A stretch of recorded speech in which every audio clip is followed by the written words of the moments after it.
ইনসাফ কায়েম করেন, রাষ্ট্রীয়ভাবে দিন কায়েম করেন। আল্লাহ রাসূলের তারগিবের হাদিস, 40 দিন বৃষ্টি হলে জমিনে যে বরকত হয় না, আল্লাহর একটা আইন জমিনে প্রতিষ্ঠা করলে তার চেয়ে বেশি বরকত করে দেন। এই জন্য আল্লাহ বলেছেন, লা ফাতাহানা আলাইহিম বারাকাতিম মিনাস সামাই ওয়াল আরদ। আল্লাহ রাব্বুল আলামিন বলেছেন, অবশ্যই আমরা আসমান জমিন উভয় জগতের বরকতের দরজা খুলে দেব সেই রাষ্ট্রের উপরে। যেমন আফগানিস্তানকে এই ভঙ্গুর অবস্থায় পৃথিবীর সেরা দেশে পরিণত হতে যাচ্ছে আফগান, পৃথিবীর নামকরা রাষ্ট্র, যেখানে কোনো অবৈধ জিনিস নেই, মদ নেই, কোনো আফিম নেই, অথচ পৃথিবীর সেরা আফিম উৎপাদনকারী দেশের মধ্যে 1 নম্বরে ছিল। মাদক দ্রব্য উৎপাদনের 1 নম্বর দেশ ছিল আফগানিস্তান। সবকিছু তালিবান ধ্বংস করে দিয়ে আল্লাহ তাআলা এত বরকত দিলেন যে পানির কোলা পৃথিবীর সেরা পানীয় হয়ে গেল। এই বরকতের মালিক কে? এই জন্য দেশে যদি আল্লাহর বিধান কায়েম করেন, এই দেশে আল্লাহ তাআলা শান্তি দিবেন। আর যদি কায়েম না করেন, আল্লাহ রাসূল ইবনে মাজার হাদিস তারগিব থেকে বলছি, ওয়া মা লাম তাহকুম আইম্মাতুহুম বিকিতাবিল্লাহ, যদি কোন রাষ্ট্রের আইম্মারা, শাসক প্রশাসকেরা আল্লাহ রাব্বুল আলামিনের বিকিতাবিল্লাহ যে কিতাব দিয়েছেন, কোরআন দিয়েছেন, এই কোরআন দিয়ে যদি তারা বিচার না করে, ওয়া তাখায়্যারু মিম্মান সাল্লাল্লাহ, আল্লাহ যে শান্তির বিধান দিয়েছেন এটা সকল দপ্তরে যদি প্রয়োগ না করে, ইল্লা জাআলাল্লাহু বাসাম বাইনাহুম, আল্লাহ রাব্বুল আলামিন ওই রাষ্ট্রের নাগরিকদের মধ্যে বিচ্ছিন্নতা ঘটিয়ে দিবেন, আর একদল আরেক দলকে শুধু বাহাদুরি দেখাবে। আল্লাহ রাসূলের হাদিস। অতএব আল্লাহর বিধান কায়েম করেন, শান্তি দেওয়ার মালিক কে? আল্লাহ রাব্বুল আলামিন শান্তি দিবেন। সোনার ভাইরা আমার, আপনারা মনে করেন জামাত ইসলাম ক্ষমতায় আসলে মানুষকে কাকই অভিযান করে আওয়ামী লীগকে ধ্বংস করে দিবে, কিন্তু দেখেন জামাত নয়, জামাত ইসলাম ইসলামের মডেল নয়, ইসলাম শুধু মডেল। জামাতের লোক ইসলামের সাথে মিশেছে, তাই শ্রেষ্ঠ হয়েছে জামাত। যদি হেফাজত ইসলামের সাথে মিশে, শ্রেষ্ঠ হবে হেফাজত। আওয়ামী লীগ যদি ইসলামের সাথে মিশে, আওয়ামী লীগ হবে শ্রেষ্ঠ। বিএনপি যদি ইসলামের সাথে মিশে যায়, বিএনপি হয়ে যাবে শ্রেষ্ঠ। কে হবে? ইসলাম এত সুন্দর একটা বিধান, যে ইসলামের সাথে মিশবে সেই সুন্দর হবে। হাজরিন, আপনাদের আওয়ামী লীগ সরকার ক্ষমতায় থেকে না গেলে কত মানুষের যে ঈমান নষ্ট হতো।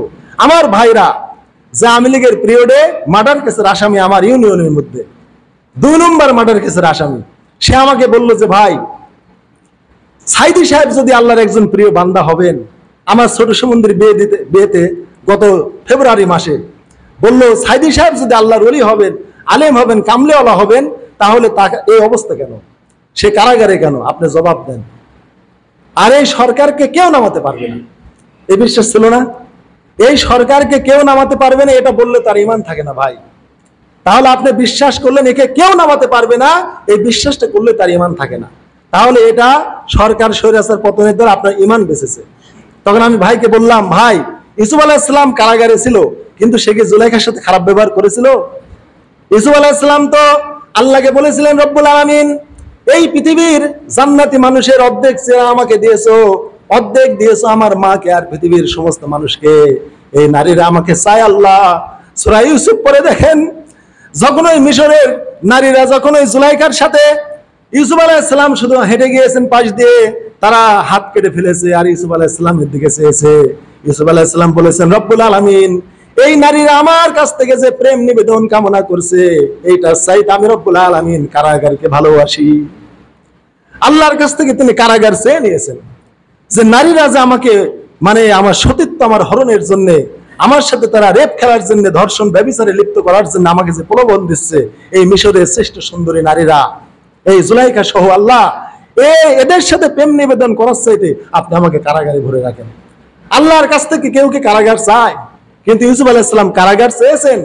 আপনারা সূরা ইউসুফ পড়ে দেখেন, আল্লামা সাঈদীর প্রতি যে মানবতা বিরোধী অপরাধগুলো চাপানো হয়েছে, ধর্ষক, জিনাকারী, ব্যভিচার, কত যে কেস, উনি বলেছেন, হয়তো আল্লাহ তুমি আমাকে তার সাথে কারাগারেই ভরে রাখো।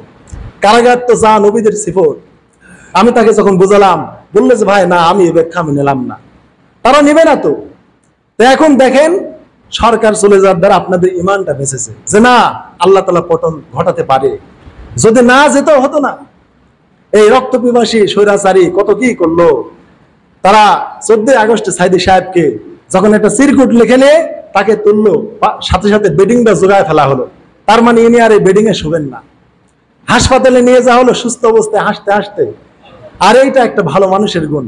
আল্লাহ রাব্বুল আলামিন হামিম সাজদায় বলেন, ইন্নাল্লাযিনা ক্বালু রাব্বুনা আল্লাহ, যারা বলে আমার রব আল্লাহ, সুম্মা ইসতাকামু, আর এর উপর ইস্তেকামাত থাকে, তাতানাজ্জালু আলাইহিমুল মালাইকাতু আল্লা তাখাফু, ওদের মৃত্যুর টাইমে ফেরেশতারা এসে বলে কোনো ভয় করো না, ওয়ালা তাহজানু, কোনো দুশ্চিন্তাও করো না, ওয়াবশিরু বিল জান্নাতিল্লাতী কুনতুম তুআদুন, যে জান্নাতের ওয়াদা আল্লাহ রাব্বুল আলামিন তোমাদেরকে দিয়েছেন সেই জান্নাতের দিকে তোমাকে নেওয়া হবে।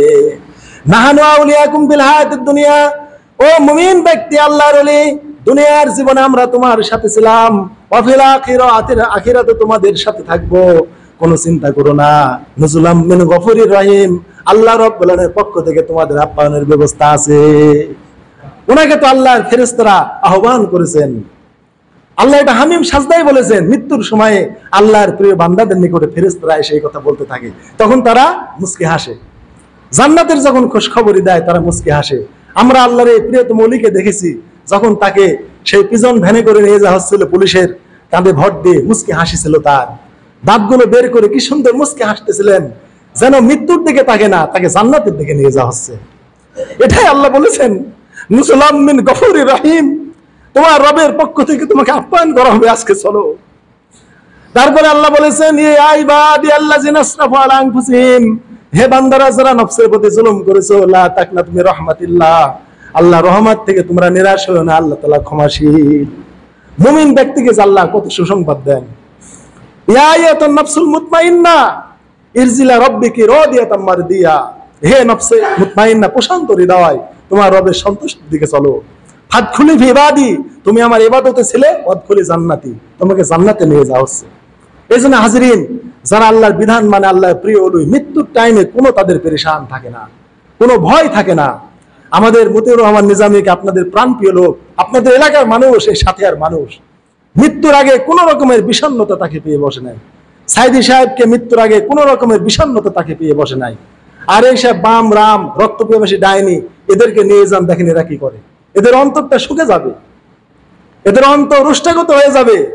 কেননা ফেরেশতারা বাসিতু আইদিহিম আখরিজু আনফুসাকুম, এদের দিকে ফেরেশতারা আল্লাহ বলেছেন কোরআনে, হাত বের করে দিয়ে বলে, তোর জান তুই বের করে দে।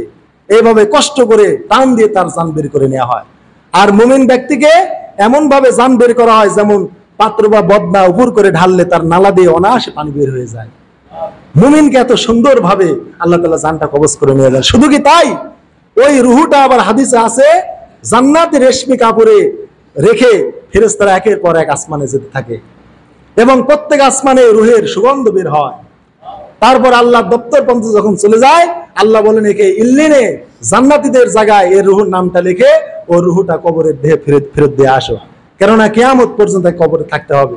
আর যদি পাপাচারী হয়, ওই জানটা কবজের পর দুর্গন্ধ নেকড়ার মধ্যে নেওয়া হয়, আর যে আসমানে নিয়ে যাওয়া হয়, ফেরেশতারা বলে, এই দুর্গন্ধ রুহ কার, এই নোংরা রুহ কার?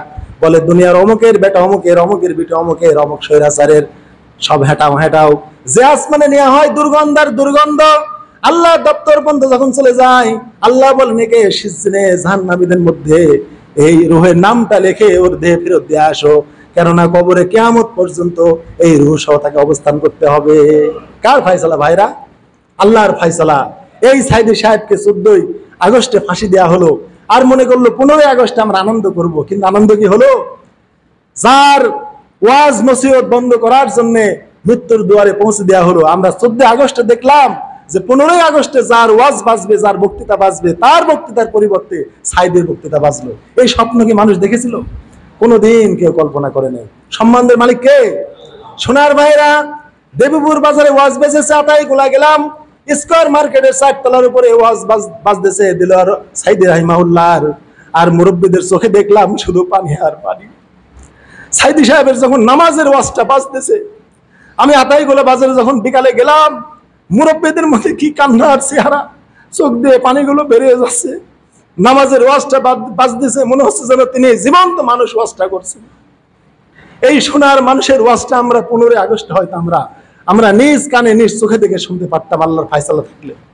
কিন্তু আমরা তাকে হারিয়ে ফেলেছি। হাজিরিন, পৃথিবীর বুকে একমাত্র অদ্বিতীয় অবিসংবাদিত একজনই মুফাসসিরে কোরআন, তিনি হচ্ছেন আল্লামা সাইদি রাহিমাহুল্লাহ, যাকে আল্লাহ পাক স্বয়ং কুদরতি ভাবে এমন কণ্ঠ দিয়েছেন, কোরআনের এমন তাত্ত্বিক জ্ঞান দিয়েছেন, এমন বোঝানোর হিকমত দিয়েছেন, পৃথিবীর আর দ্বিতীয়ত কারো ছিল না।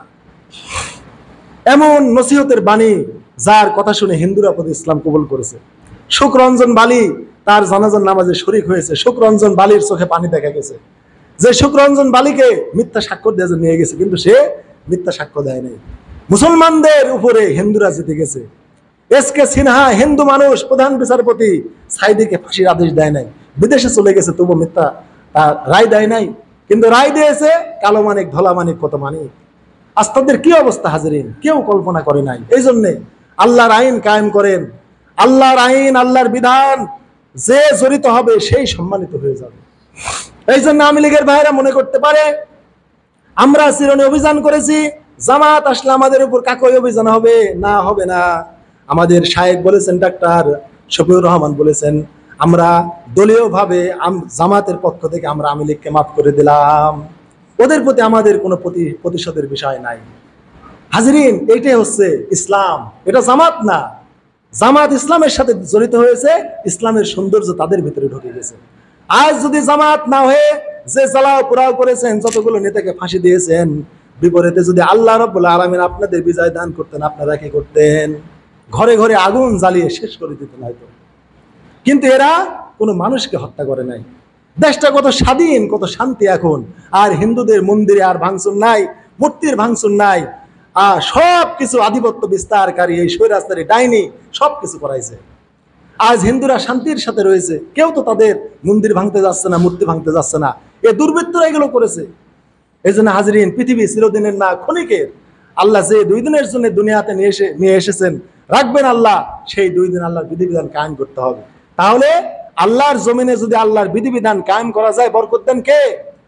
আল্লাহ রাব্বুল আলামিন বরকত দেন। এই বরকতের দ্বার আল্লাহ খুলে দিবেন, আল্লাহর ওয়াদা আছে। এজন্য আমরা আল্লাহ তাআলার জমিনে আল্লাহর বিধিবিধান কায়েমের জন্য আমরা প্রচেষ্টা করি। আল্লাহ আমাদের কবুল করুক।